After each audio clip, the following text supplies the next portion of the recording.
Welcome to master mom. आज मैं इस वीडियो में आपको बताऊंगी कि बेबी के जन्म से लेकर 6 महीने तक क्या देना चाहिए। क्या मदर की बॉडी ब्रेस्ट फीडिंग के लिए डिलीवरी से पहले ही रेडी हो जाती है कि डिलीवरी के बाद होती है, और माँ का दूध बेबीज के लिए क्यों बहुत ज़रूरी है। तो ये वीडियो बहुत ही इम्पोर्टेंट और महत्वपूर्ण होने वाला है, तो वीडियो को पूरा देखें और सभी लोगों के साथ शेयर करें। Hi, I am Anuradha. I used to work in Qatar Airways. Now I am a mother of 2 kids और मैं खुद एक ब्रेस्ट फीडिंग मदर हूँ। So let's start. कभी किसी ने ये चीज़ सोचा है कि जन्म लेते ही बेबी मदर के मिल्क के प्रति इतना अट्रैक्ट कैसे हो जाता है? उसके लिए तो हर चीज़ नया है, फिर वो मदर मिल्क और ब्रेस्ट फीडिंग के लिए कैसे इतना एक्साइटेड हो जाता है? अगर किसी को इसका आंसर पता है तो वो मुझे कमेंट बॉक्स में कमेंट कर। तो वो इसलिए होता है क्योंकि जब बेबी मदर के गर्भ में रहता है तो वो एमनियोटिक फ्लूइड पदार्थ से घिरा रहता है। तो डिलीवरी के बाद भी जब बेबी बाहर की दुनिया में आता है तो उसके हाथ पाँव में एमनियोटिक फ्लूइड का स्मेल रह जाता है, और मदर के निपल से भी वही सेम स्मेल आ रहा होता है, जिसकी वजह से बेबी मदर के मिल्क के प्रति अट्रैक्ट होता है। डिलीवरी के तुरंत बाद ही बेबी को माँ के छाती से लगाना चाहिए और माँ का दूध पिलाना चाहिए। ये बहुत ही इम्पॉर्टेंट है हर न्यू बेबीज़ के लिए। माँ का पहला दूध बेबी के लिए अमृत होता है।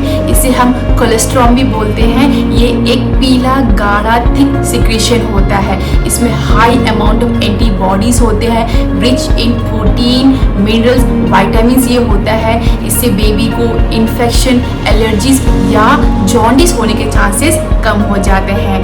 क्योंकि बेबी अभी बहुत ही सॉफ्ट और नाजुक है, तो बेबी का डाइजेस्टिव सिस्टम बहुत ही वीक होता है और इमेच्योर है, तो ये इजी टू डाइजेस्टेबल होता है।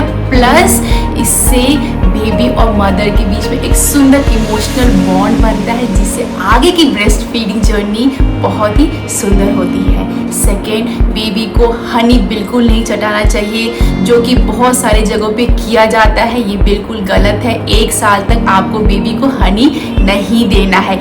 इससे बेबी को बॉट्यूलिज्म नाम का डिजीज़ हो सकता है, जो कि डेथ थ्रेटनिंग सिम्टम होता है। इसमें बेबी दूध पीना बंद कर देता है, बेबी सांस लेना बंद कर देता है, बेबी के मसल्स बहुत ही वीक हो जाता है, और ये बहुत डेंजरस है बेबी के लिए। तो प्लीज़ हनी नहीं देना है बेबी को।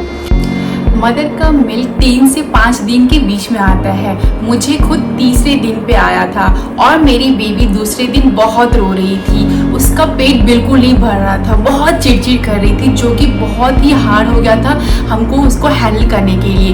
तो इसके लिए हमने बस 1 दिन के लिए उसे हमने फॉर्मूला मिल्क दिया था कि जिससे थोड़ी बेबी शांत हो जाए। और लेकिन मैंने उसको अपना ब्रेस्ट फीडिंग कराना बंद नहीं किया था। मुझे मिल्क नहीं आ रहा था तो भी मैंने कंटिन्यू किया था अपना ब्रेस्ट फीडिंग। और इसके साथ ही आपको rich amount of healthy nutrients लेना है और आपको हाइड्रेटेड रहना है। It's very very important. आपका मिल्क 3rd या 4th डे पे आ जाएगा, तो 6 मंथ तक आपको एक्सक्लूसिव ब्रेस्ट फीडिंग कराना है। आपको इवन वाटर तक नहीं देना है। इनफैक्ट डॉक्टर्स भी आपको ब्रेस्ट फीडिंग की ही सलाह देंगे।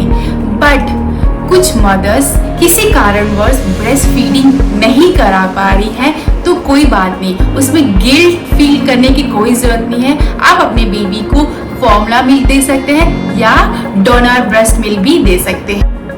और डिलीवरी से पहले हमारे बॉडी में 2 हार्मोन्स रिलीज होते हैं, एस्ट्रोजन एंड प्रोजेस्टेरॉन, जो मदर के ब्रेस्ट को डिलीवरी से पहले ही मिल्क प्रोडक्शन के लिए प्रिपेयर करते हैं। और डिलीवरी के बाद जैसे ही बेबी मदर का निपल सक करने लगता है, वहाँ पे 2 हार्मोन रिलीज होते हैं। एक है प्रोलैक्टिन और दूसरा है ऑक्सीटोसिन, जो मिल्क प्रोडक्शन और मिल्क सप्लाई का वर्क करते हैं।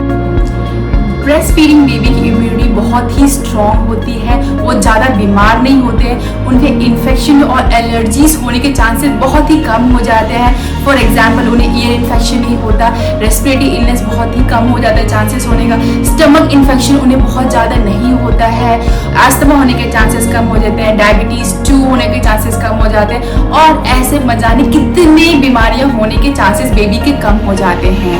और उन्हें proper diet, healthy proper balance diet मिलता है जिसमें प्रोटीन, फैट्स, मिनरल, विटामिन जितना प्रोपोर्शन में चाहिए उतना ही मिलता है। उससे बेबी का हेल्दी वेट गेन होता है, बेबी का अनहेल्दी वेट गेन नहीं होता, बेबी चाइल्डहुड में ओबेसिटी या मोटापा का शिकार नहीं होता है। मेरा वीडियो बनाने का मकसद है कि पेरेंट्स को सही जानकारी मिले जिससे उनका बेबी हेल्दी रहेगा।